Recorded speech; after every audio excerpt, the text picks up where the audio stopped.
नमस्कार मो मानस मार्था आपण देखुछंती सुदेशना न्यूज।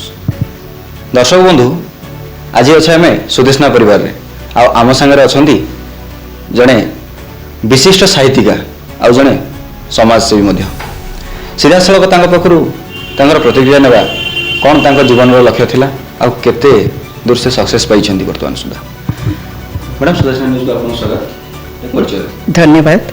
मु प्रतिभा त्रिपाठी,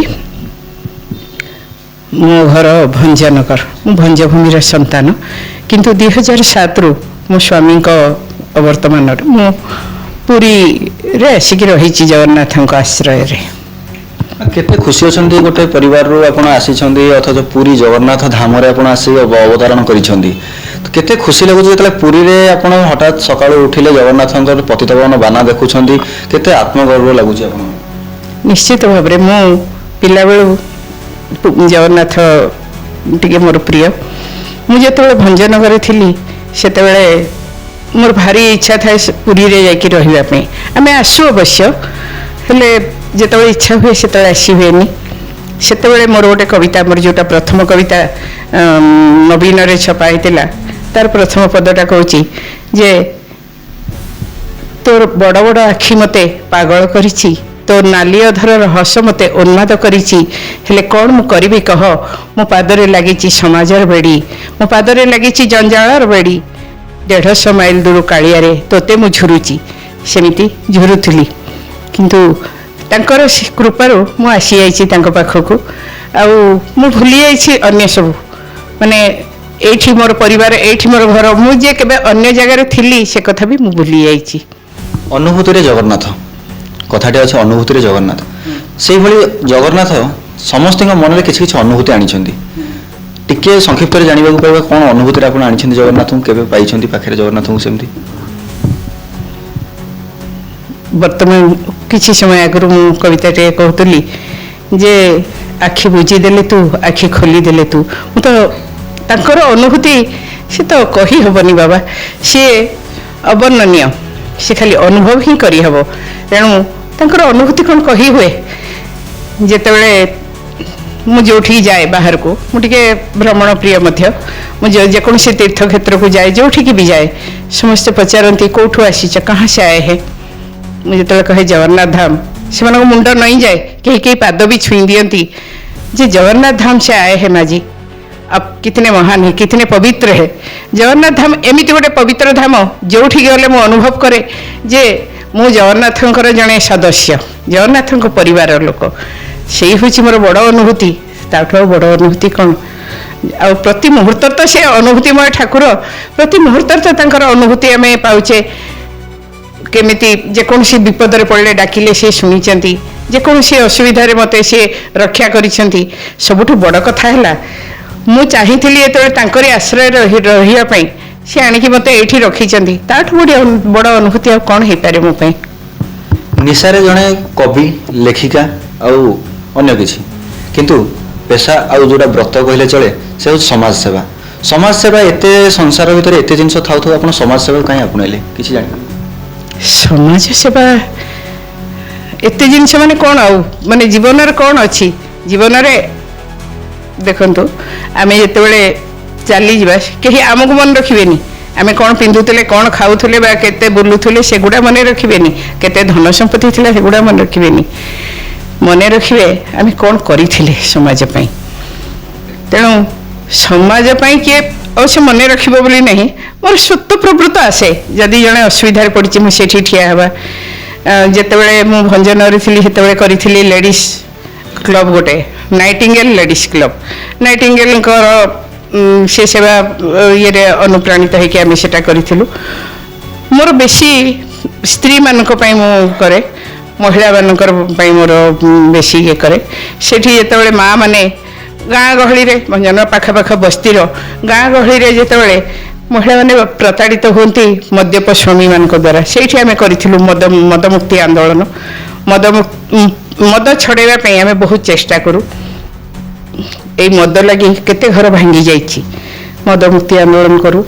बन्या बात्या हेले तो करवा कथा, ता छड़ा समाज रे जो गर्भवती स्त्री माने बा छोट छोट शिशु माने सेमाने सेमानकर जत्न नहीं पारंतिनी सेमाने ठीक भाबे गर्भवती स्त्री मानक जत्न न नहीं पारी बहुत अकाल मृत्यु भी होची बहुत पिला माने भी छोट जन्म हो मरी जाउचंती से गुडाक जन्म हैला पर भी तांकर ठीक भाबे स्वास्थ्य रक्षा हो पारुनी से गुडाक आम जाई देखु गाँ गहली रे ता छड़ा पिला माने टिके बड़ हो आसंती सेतबे गाँ रे आम आज भी देखुचे जरी गोटाउछंती कोठी कौन करूछंती से मानकु किछि शिक्षा सेटा थिला हमर लक्ष्य मु प्राय 20-25 वर्ष है 25 वर्ष धरी करिछि बाल विकास पिलांकर विकास पई सेमानकु किछि पढ़ेइबा मागणारे सेमानकु मु पढ़ाए आ बाल विकास क्लास गोटे हमर हुए मु सत्यसाई अनुष्ठान रे थिली सत्यसाई अनुष्ठान गोटे ब्रांच होछि बाल विकास सेठी पिलामानकु स्कूल पिलामानकु मध्य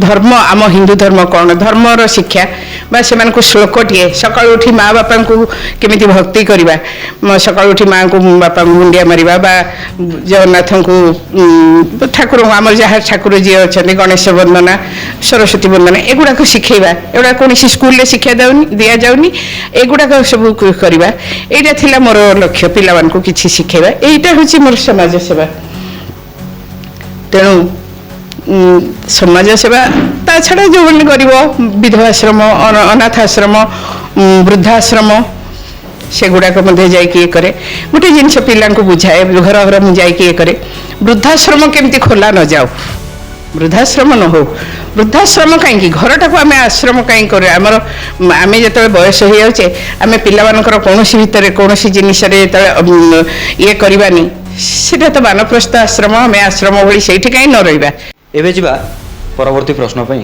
आउ परवर्ती आलोचना करिवा कौन थिला तांको जीवन रो लक्ष्य आ केमती आसिले से ई साहित्य माध्यम साहित्य को एते प्रियजन कौन पई करि परिछंती मैडम साहित्य आपण ए जो साहित्य को केबे आसिले केबे आपण साहित्य साहित्य प्रति मोर पिला बेलु आग्रह मु एतळ अष्टम नवम पढुतली मु लेखा माने कौन सी टीचर ट्रांसफर हो कि कौन सी प्रोग्राम है छोट छोट कविता बा गीत लिखुली आग्रहटा केमिति आसिला मो बापा भारी भल लेखती आ जड़े साहित्यिक कहले अतृप्ति हेनी सी मो माँ जेजेमा मो बाबांकर माँ सी जड़े साहित्य प्रति तांकर भी थिला सी दुख घटना तांकर स्वामी बहुत कम बयस मरी जाते 5टा छुआ को 5 पुआ 7टा छुआ को 5 पुआ 2 झील से सी पुराण पढ़ी भागवत टुंगी पुराण पढ़ी जहाँ मिले राति आसिक रोषे करके बढ़ई तेणु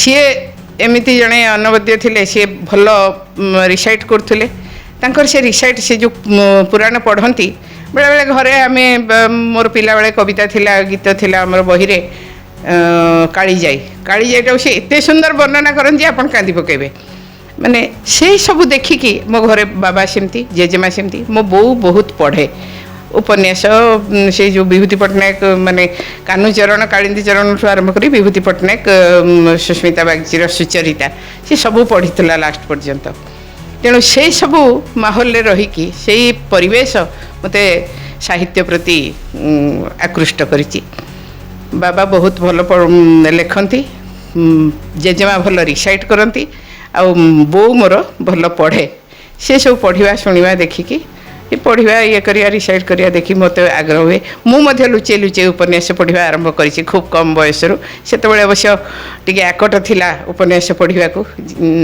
पढ़ापढ़ी असुविधा हे बोली से उपन्यास पढ़ी विभूति पट्टनायक उपन्यास मत भल से भल लगुला से बयस सेमती से मुझे पढ़ी बधू निरूपमा सुंदर छाप पकई मो उपरे से विभूति पट्टनायक उपन्यास छापरे बोधे मो शाशुघर गाँव भंजनगर पाखे भल आदर्श बोहू बोली आज पर्यंत कहते मत लगुच मुझे छापर सेमती बोहूटे हेबी निश्चित भाव में आप भल जिनटे पढ़ले आपण गोटे छाप पड़ो कि मुझे सेमती हुंती गांधी गोपबंधुंकर कथा पढ़ले भी जमी आमको लगे सेमती भल जिनस पढ़ले भल प्रभाव ही पड़े से जिते आप कहले जे आपण को आपण बापा हूँ जेजेबापा हूँ जेजेमा हूँ मामा हूँ समस्ते आपन को साहाय्य करते बेसी प्रेरणा किए देते ଯେ ଏଇ ସାହିତ୍ୟ ଦିଗକୁ ଆପଣଙ୍କୁ ଆସିବା ପାଇଁ ବେଶୀ ପ୍ରେରଣା କିଏ ଦେଇଥିଲେ ପରବର୍ତ୍ତୀ ସମୟରେ? ସିଏ ମୋ ବୋଉ ଦେଇଥିଲେ। ମୋ ମାଆକୁ ଆମେ ବୋଉ ଡାକୁ।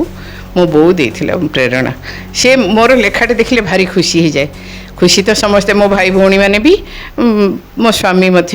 ସେ ସ୍ୱାମୀ, ବୋଉ ସିନା ପ୍ରେରଣା ଦେଇଥିଲା କିନ୍ତୁ ସ୍ୱାମୀଙ୍କ ଲାଗି ହିଁ ମୁଁ ଆସିପାରିଲି। କାହିଁକିନା ଘର ଜଞ୍ଜାଳରୁ ସିଏ ଏଲାଉ କଲେ ତ ମୁଁ ବାହାରକୁ ଆସିପାରିବି। ସେ ତାଙ୍କର ସ୍ୱୀକୃତି ନଥିଲେ ତ ମୁଁ ବାହାରକୁ ଆସିପାରନ୍ତିନି। ଆଉ ତାଙ୍କ ସ୍ୱୀକୃତି ଲାଗି ଖାଲି ସାହିତ୍ୟ ନୁହଁ, ସମାଜ ସେବାରେ ମଧ୍ୟ ମୁଁ ବହୁତ ଆଗକୁ ଆସିପାରିଛି ବା ମୋର ଜୀବନରେ ମୁଁ ସଫଳ ହୋଇପାରିଛି ମୋ ସ୍ୱାମୀଙ୍କ ଲାଗି, ମୋ ଝିଅମାନଙ୍କ ଲାଗି। ବାଧାବିଘ୍ନ କେବେ ଆସିଛି ଏଇ ଯେଉଁ ସମାଜ ସେବା ହେଉ କିମ୍ବା ଏଇ ସାହିତ୍ୟ ହେଉ, ଏହା ଭିତରକୁ ଏଣ୍ଟ୍ରି କରା ଭିତରେ ପ୍ରବେଶ କଲା ମଧ୍ୟରେ କେତେବେଳେ ବାଧାବିଘ୍ନ କିଛି ଆସିଛି? ବାଧାବିଘ୍ନକୁ ଆପଣ କେମିତି ସେଟା ସମାଧାନ କରୁଛନ୍ତି? ବାଧାବିଘ୍ନ ତ ଆସିବ, ପ୍ରତ୍ୟେକ କ୍ଷେତ୍ରରେ ଅଛି। ମୁଁ ଟିକେ ଆଗରୁ କହୁଥିଲି ଯେ ମୁଁ ସେଗୁଡ଼ାକ ଆଡ଼େଇ ଯାଏ ବା ମୁଁ ଇଗ୍ନୋର କରେ, ଯେଉଁଟା କହନ୍ତି। ମୁଁ ସେଗୁଡ଼ାକ ଭ୍ରୂକ୍ଷେପ କରେନି। ବାଧାବିଘ୍ନ ଆସିଛି କିନ୍ତୁ ସେଇଠି ମୋ ପାଖରେ ଠିଆ ହେଇଛନ୍ତି ମୋ ବାପା, ମା' ବା ଭାଇ, ବିଶେଷ କରି ମୋ ସ୍ୱାମୀ।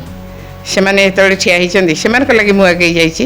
ଆଉ ସେମିତି କିଛି ବିଶେଷ ବାଧାବିଘ୍ନ ଆସିନି। ଭଲ କାମଟେ କରିବାକୁ ଗଲେ ବାଧାବିଘ୍ନ ଆସେ କିନ୍ତୁ ସେଇଟା ପ୍ରଭାବ ପକାଏନି, ଆପଣଙ୍କୁ ଆଗେଇ ଯିବାକୁ କୌଣସି ଅଟକାଏନି। ବାଧାବିଘ୍ନ କେବେ ଅଟକାଏନି। ଆମେ ଦେଖିଛେ ସାହିତ୍ୟ ପୂର୍ବ କାଳରେ ଗୋଟେ ପ୍ରକାର ଥିଲା, ଏବେ ଆଉ ଗୋଟେ ପ୍ରକାର। ଦୁଇଟା ମଧ୍ୟରେ ପୂର୍ବ ସାହିତ୍ୟ ଆଉ ଏବେକାର ସାହିତ୍ୟ ମଧ୍ୟରେ ତଫାତ୍ କ'ଣ? ଆଉ କେଉଁ ସାହିତ୍ୟକୁ ଆମେ ବେଶୀ ଆପଣାର କରିବା ଦରକାର? ପୂର୍ବ ସାହିତ୍ୟ ମାନେ ଆଜିକାଲି ପିଲାଙ୍କୁ ସେଇଟା କ୍ଲିଷ୍ଟ ଲାଗୁଛି କିନ୍ତୁ ତା ଭିତରେ ଭଞ୍ଜ ସାହିତ୍ୟ, ମୁଁ ତ ଭଞ୍ଜନଗରର ଭଞ୍ଜଭୂମିର ସନ୍ତାନ, ଭଞ୍ଜ ସାହିତ୍ୟ ତା ଭିତରକୁ ବୁଡ଼ିଗଲେ ସେଟାକୁ ଯେତେବେଳେ ଆପଣ ଅନୁଭବ କରିବେ ତା ଭିତରେ ବହୁତ ଜିନିଷ ପାଇବେ, ବହୁତ ମଧୁରତା। ସେଇଟା ଆଜିକାଲି ପିଲାମାନେ ଏତେ କ୍ଲିଷ୍ଟ ଭିତରକୁ ଯିବାକୁ ତାଙ୍କୁ ସମୟ ନାହିଁ କି ଇଚ୍ଛା ନାହିଁ। ସମୟ ନାହିଁ କାହିଁକି? ଆଜିକାଲି ଯେଉଁ ଯୁଗ ହେଲାଣି, ପଢ଼ାପଢ଼ି କରିକି ସେମାନେ ଆଗକୁ ଯିବାକୁ ବହୁତ ତାଙ୍କୁ ପରିଶ୍ରମ କରିବାକୁ ପଡ଼ୁଛି। କାହିଁକିନା ଆଜିକାଲି ପ୍ରତିଯୋଗିତାର ଯୁଗ, କମ୍ପିଟିସନର ଯୁଗ ହେଲାଣି। ତେଣୁ ସେ ସାହିତ୍ୟ ଯେତେ ଭଲ ହେଲେ ବି, ଯେତେ ମଧୁର ହେଲେ ବି, ତଥାପି ସେ ସାହିତ୍ୟର ଆଦର ଅଛି। ଆଜିକାଲି ସରଳ ସାବଲୀଳ ସାହିତ୍ୟଟାକୁ ସମସ୍ତେ ପସନ୍ଦ କରୁଛନ୍ତି। କବିତାଟିଏ, ଆଗର ଗୀତି କବିତା ଏବେ ବି ଆଦୃତ, ଏବେ ବି ସୁନ୍ଦର ଭାବେ ଗୀତି କବିତାଟିଏ କିଏ ଗାଇଲେ ବା ଇଏ କଲେ ମନଟାକୁ ଅଧିକା ଛୁଇଁଛି। କବିତାଟେ, ଆମେ ସାଧାରଣ କବିତାଟେ ମଧ୍ୟ, ଗଦ୍ୟ କବିତା ଭଲ ଲାଗୁଛି ଆଉ ପିଲାଙ୍କୁ ଖୁବ୍ ସହଜରେ ବୁଝି ହେଉଛି, ପିଲେ ବୁଝିପାରୁଛନ୍ତି। ତେଣୁ ଆଦର ତ ଦୁଇଟା ଏକର, ଭଲ ତ ଦୁଇଟା ଏକ। ତେଣୁ ଯେତେବେଳେ ସମୟ ହେବ ଯେ ଆମେ ଗୀତି କବିତା, ଆଜିକାଲିର କବିତା, ଯେଉଁ ଗଦ୍ୟ କବିତା ଆମେ ପଢ଼ିଲେ ଶୁଣିଲେ ମଧ୍ୟ ସେଇଟାକୁ ବେଳେବେଳେ ଆମେ ଦେଖିବା ଉଚିତ। କାହିଁକିନା ସେଥିରେ ବହୁତ ମାନେ ଶିଖିବା ଜିନିଷ ଅଛି। ଆଉ ଯେଉଁ ମାଧୁର୍ଯ୍ୟ ଅଛି ତା ଭିତରେ, ସେଇଟା ଜଣେ ଅନୁଭବୀ ହିଁ ଜାଣିପାରିବ। ତେଣୁ ତା ଭିତରକୁ ଯିବା ଦରକାର। ଆମେ ପିଲାବେଳେ ପଢ଼ିଛେ MIL ବା ସାହିତ୍ୟର ଇଂଲିଶ ୱାର୍ଡ଼ ହେଉଛି MIL, ମଦର ଇଣ୍ଡିଆନ୍ ଲାଙ୍ଗୁଏଜ୍। କିନ୍ତୁ ଆମେ ସେଇଟା ଯେତେବେଳେ ହାୟର ଏଜୁକେସନକୁ ପଢ଼ୁଛେ, କଲେଜ ଲେଭେଲକୁ ପଳେଇ ଆସୁଛେ, ସେଇଟା ସେ MILର ଅର୍ଥ ଚେଞ୍ଜ ହେଇଯାଉଛି, ମଡ଼ର୍ଣ୍ଣ ଇଣ୍ଡିଆନ୍ ଲାଙ୍ଗୁଏଜ୍ ହେଇଯାଉଛି। ସେ ମଦର ଇଣ୍ଡିଆନ୍ ଲାଙ୍ଗୁଏଜ୍ ଆଉ ମଡ଼ର୍ଣ୍ଣ ଇଣ୍ଡିଆନ୍ ଲାଙ୍ଗୁଏଜ୍, ୟା ଭିତରେ କ'ଣ ତଫାତ୍ ଜାଣିପାରିବେ? ପ୍ରତ୍ୟେକ ଲାଙ୍ଗୁଏଜ୍, ସେ ମଡ଼ର୍ଣ୍ଣ ହଉ କି ଓଲ୍ଡ ହଉ, ଯାହା ବି ହେଉଛି ହଉ, ମଦର ଇଣ୍ଡିଆନ୍ ହିଁ। ସୁଦେଶନା ପ୍ରମୋଦ ସାହିତ୍ୟ ସଂସଦ ଏକ ନିର୍ଭରଯୋଗ୍ୟ ନିରୋତା ସାହିତ୍ୟ ଅନୁଷ୍ଠାନ। ଏହା ଏକ ପଞ୍ଜୀକୃତ ସାହିତ୍ୟ ସଂସ୍ଥା। କେବଳ ସାହିତ୍ୟ ସଂସ୍ଥା ନୁହେଁ, ଏହା ଏକ ପ୍ରକାଶନୀ ସଂସ୍ଥା ଏବଂ ପୁସ୍ତକାଳୟ। ସଦସ୍ୟ ଭାବେ ଯୋଗ ଦେଇ ନିରୋତା ସାହିତ୍ୟ ସାଧନାର ସୁଯୋଗ ନିଅନ୍ତୁ। ଯୋଗାଯୋଗ କରନ୍ତୁ ମୋବାଇଲ ନମ୍ବର 8249772361 ଓ 9348977201 ନମ୍ବରରେ। ପରବର୍ତ୍ତୀ ବାର୍ତ୍ତାଳାପରେ ଟିକେ ରାଜନୀତି ଭିତରକୁ ଯିବା। ଯେତେବେଳେ ପୂର୍ବ ସରକାରରୁ ନେଇ ନୂଆ ସରକାର ପର୍ଯ୍ୟନ୍ତ ଗୋଟେ ଜିନିଷ ଆରମ୍ଭ ହୋଇଥିଲା ମଝିରେ, ଓଡ଼ିଆ ଅସ୍ମିତା। ଯେଉଁ ଓଡ଼ିଆ ଅସ୍ମିତାର କଥା କହିକି ଆମ ସରକାର ଗୋଟେ ପରିବର୍ତ୍ତନ ହୋଇଗଲା। ପୂର୍ବତନ ସରକାର ପରିବର୍ତ୍ତନ ହୋଇଗଲେ, ନୂଆ ସରକାର ଆମକୁ ଓଡ଼ିଶାକୁ ପାଇଲେ। ସେ ଓଡ଼ିଆ ଅସ୍ମିତା, ସେ ଓଡ଼ିଆ ଅସ୍ମିତାର ଅର୍ଥ କ'ଣ, ଆଉ ସେ ଓଡ଼ିଆ ଅସ୍ମିତାର ମାନେ କ'ଣ ଆମେ ଜାଣିବା? ଆମେ ଯଦି ଯିବା ଡିକ୍ସନାରୀ, ଆମର ଓଡ଼ିଆ ଡିକ୍ସନାରୀକୁ ଯିବା, ଓଡ଼ିଆ ଅସ୍ମିତାର ଅର୍ଥ ହେଉଛି ଅହଙ୍କାର। ଅହଙ୍କାର ଆକ୍ଚୁଆଲି ଅହଙ୍କାର କେତେ ରକମର ଓଡ଼ିଆ ଅସ୍ମିତା ମାନେ ଓଡ଼ିଶାର ଓଡ଼ିଆ ଭାଷାର ସ୍ୱାଭିମାନ ଭାଷାର ଯେଉଁ ତାର ବଡ଼ିମା ଓଡ଼ିଆ ଭାଷାର ବଡ଼ିମା ସେଇଟା ହେଉଛି ଓଡ଼ିଆ ଅସ୍ମିତା। ଆମେ ଓଡ଼ିଆ ଭାଷା ସୁନ୍ଦର ଶବ୍ଦଟିଏ ଅସ୍ମିତା ତାକୁ କଦର୍ଥ କରି ଥୋଇଛନ୍ତି ଆଜି ରାଜନୀତିରେ। ମୁଁ ରାଜନୀତିର ଧାରେନି, ତେଣୁ ରାଜନୀତି ବିଷୟରେ ମୁଁ ପଶିବିନି ସେ ଭିତରେ ଆଦୌ, ମୋତେ ପସନ୍ଦ ନୁହଁ। କିନ୍ତୁ ଓଡ଼ିଆକୁ ରାଜନୀତି ଯେଉଁ ଭାଷା ଆଉ ସାହିତ୍ୟ ଓଡ଼ିଆ ଅସ୍ମିତାକୁ ଯେଉଁ ରାଜନୀତି ଭିତରେ ନେଇକି ଥୋଇଛନ୍ତି ବଡ଼ ଦୁଃଖଦ ଖବର, ସେଇଟା ବଡ଼ ଦୁଃଖଦ ଘଟଣା। ଆମେ ଅନ୍ତତଃ ସେ ଭିତରକୁ ଯିବାନି। ଓଡ଼ିଆ ଅସ୍ମିତା ଓଡ଼ିଆ ସାହିତ୍ୟର ଗର୍ବ, ଓଡ଼ିଆ ସାହିତ୍ୟର ଗର୍ବ ଅହଙ୍କାର ହେଉଛି ଭାଷା ବା ଓଡ଼ିଆ ଅସ୍ମିତା। ସେଇଥିପାଇଁ ଓଡ଼ିଆ ଅସ୍ମିତାକୁ ଆମେ ସମ୍ମାନ ଦେବା, ତାକୁ କଦର୍ଥ କରିବାନି।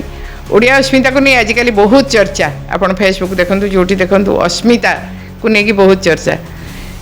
ସେ ଚର୍ଚ୍ଚା ସେ ତାଙ୍କ ଚର୍ଚ୍ଚାରେ ଥାଉ।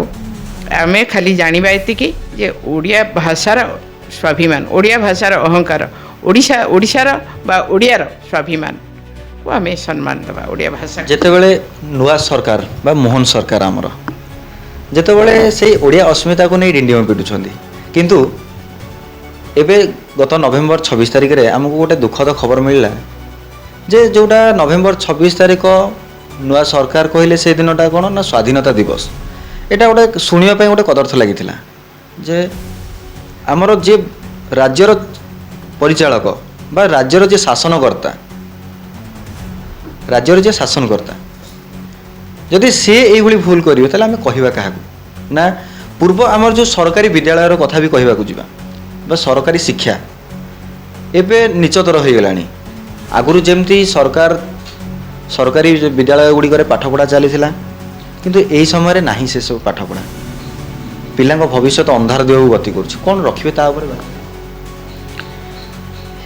ସେଇ ଜିନିଷଟା କହିଲେ ସେ ଉପରେ ମୁଁ ଆଲୋଚନା କରିବି, କିନ୍ତୁ ସରକାର କ'ଣ କହିଲେ, ଆଜିର ସରକାର ପୁରୁଣା ସରକାର, ସେ ରାଜନୀତି ବିଷୟରେ ମୁଁ କୌଣସି ଆଲୋଚନା କରିବାକୁ ଚାହୁଁନି, କାହିଁକିନା ମୁଁ ପସନ୍ଦ କରେନି। ଶିକ୍ଷା ପ୍ରକୃତରେ ସରକାରୀ ଶିକ୍ଷା ଯାହା ହୋଇଥିଲା ଆଗରୁ, ଆମେ ଯେମିତି ଆପଣମାନେ ଜାଣିଥିବେ କି ନାହିଁ, ଆମେମାନେ ସାର୍ମାନେ ଯାଉଥିବେ କହିଲେ ଆମେ ସାଇଡ଼୍ରେ ଯିବାକୁ ଡରୁଥିଲୁ। ଟିଚର୍ମାନେ ଗୁରୁମାମାନେ ବା ଗୁରୁଜୀମାନେ ଗଲାବେଳକୁ ଆମେ ମୁଣ୍ଡ ନଇଁକି ଚାଲୁଥିଲୁ। ଆଜିକାଲି ତ ପିଲାମାନେ ହାଏ ସାର୍ମାନଙ୍କୁ ହାଏ ହ୍ୟାଲୋ ସବୁ କହୁଛନ୍ତି, ସାର୍ମାନେ ବି କହୁଛନ୍ତି।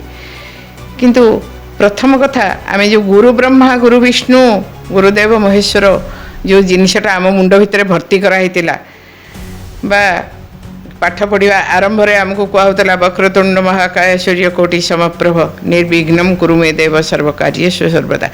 ଶିକ୍ଷା ସାଙ୍ଗରେ ଆମର ଆଧ୍ୟାତ୍ମିକତା ଭରି ରହିଥିଲା। ଆମ ମନ ଭିତରେ ଦିଆହେଉଥିଲା ଯେ ଗଣେଶଙ୍କୁ ଡାକିଲେ ପାଠ ହେବ। ପାଠ ପଢ଼ିଲା ବେଳକୁ ପ୍ରଥମେ ତିନିଟା, ଆପଣମାନେ ଜାଣିନଥିବେ, ଖଡ଼ି ଛୁଆଁ ଗୋଟେ ହେଉଥିଲା।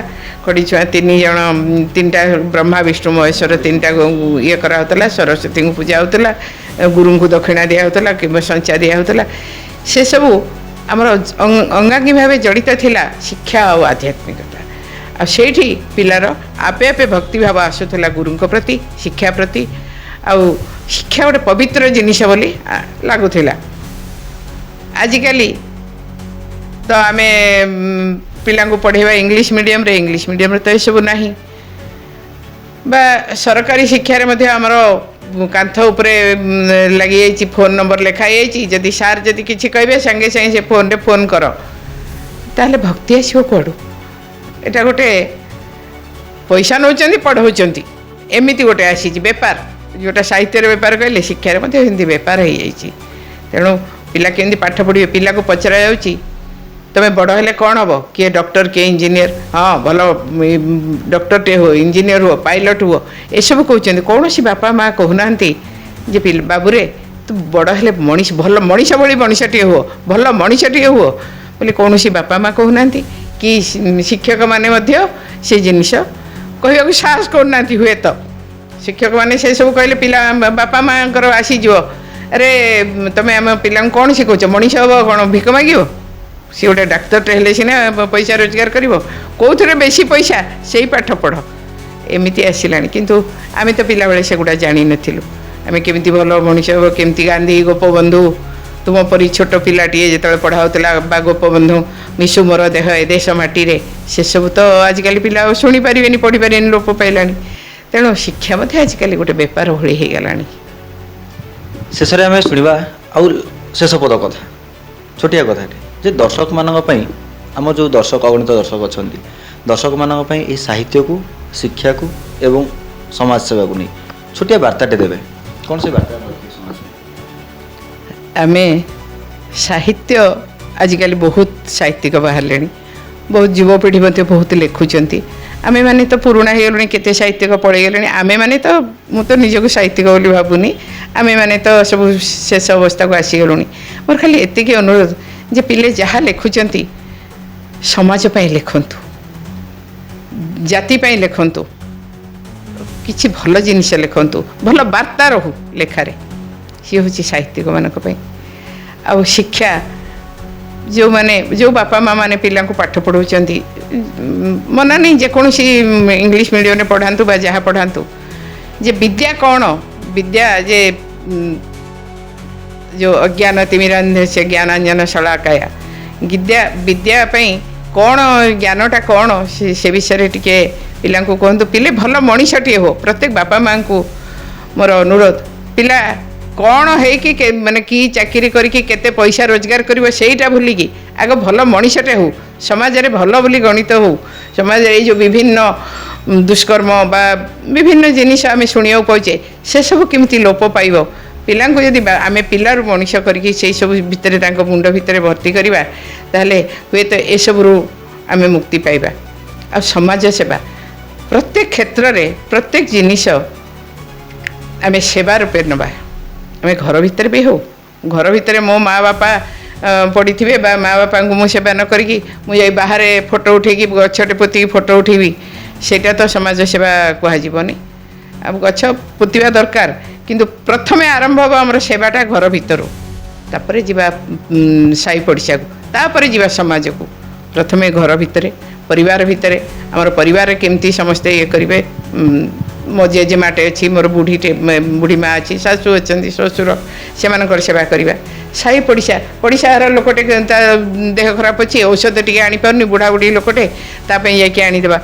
ସାହି ପଡ଼ିଶା କରିବା, ତାପରେ ସମାଜକୁ ଯିବା। ସମାଜରେ ଆଜିକାଲି ଆଖିରେ ପଡ଼ୁଛି ବହୁତ ଦୁଷ୍ଟ, ବହୁତ ମାନେ ଦୁର୍ଯୋଗ ଲୋକ, ମାନେ ବହୁତ ଇଏରେ ଅଛନ୍ତି, ସେମାନଙ୍କୁ କିଛି ସାହାଯ୍ୟ କରିବା। ଆର୍ଥିକ ନହେଲେ ବି ଆମେ ଯଦି ପରିଶ୍ରମ ତାଙ୍କ ପାଇଁ କିଛି କରିବା, ସେମାନଙ୍କର ଯେଉଁ ଆଶୀର୍ବାଦ, ସେଇଟା ହିଁ ଆମକୁ ଆଗକୁ ନେବ। ପିଲାମାନଙ୍କୁ ମୋର ଅନୁରୋଧ, ସେମାନେ କିଛି କିଛି ଯଦି କାହା ପାଇଁ କରିବେ, ସେବା କରିବେ, ଛୋଟ ଛୋଟ କାମ, କିଏ ଯଦି କହିଦେବ ବାବୁ ଏଇଟା ଟିକେ ମୋ ପାଇଁ ଆଣିଦେବୁ, କି ମୁଁ ଯାଉଛି ମୋଟର ସାଇକେଲ ମୋତେ ଟିକେ ଛାଡ଼ିଦେବୁ, ସେଇଠି ଯଦି ସେମାନେ କରିଦେଇଥିବେ, କେତେ ଆଶୀର୍ବାଦ ସେମାନଙ୍କ ପାଇଁ ସେ ଭିତରୁ ଝରି ପଡ଼ିବ। ଆଉ ସେଇଟା ହିଁ ସେମାନଙ୍କୁ ଆଗକୁ ନେବ, ଜୀବନର ଭବିଷ୍ୟତରେ ସେମାନଙ୍କର ଉଜ୍ଜଳ ହେବ। ଧନ୍ୟବାଦ। ଦର୍ଶକ ବନ୍ଧୁ ଦେଖିପାରୁଥିବେ ଯେ ଜଣେ ଏତେ ବଡ଼ ମହାନ ବ୍ୟକ୍ତିତ୍ୱ, ଏତେ ବଡ଼ ବିଶିଷ୍ଟ ସାହିତ୍ୟିକା, ବିଶିଷ୍ଟ ସମାଜସେବୀ, କିନ୍ତୁ ମନରେ ଟିକେ ହେଲେ ବି ଗର୍ବ କି ଅହଙ୍କାର ନାହିଁ। ଆପଣମାନେ ଦେଖିପାରିଲେ ଯେ କ'ଣ ରହୁଥିଲା ତାଙ୍କର ସମାଜ ପାଇଁ ବାର୍ତ୍ତା, ଶିକ୍ଷା ପାଇଁ ବାର୍ତ୍ତା ଏବଂ ସାହିତ୍ୟକୁ ନେଇ ବାର୍ତ୍ତା। ଆଜିର କାର୍ଯ୍ୟକ୍ରମକୁ ଏଇଠି ରଖୁଛୁ। ନମସ୍କାର।